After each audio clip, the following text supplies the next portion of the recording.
এত বাজেট দেওয়া ঠিক হয়নি। বাজেট তো 9,30,000 কোটি টাকা।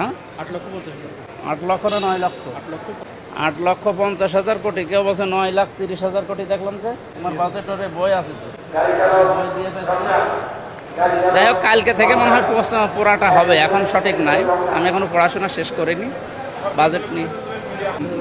বেশি হয়ে গিয়েছে, কারণ এই লক্ষ্যমাত্রা পূরণ হওয়া সম্ভব, ঘাটতি থেকে যাবে,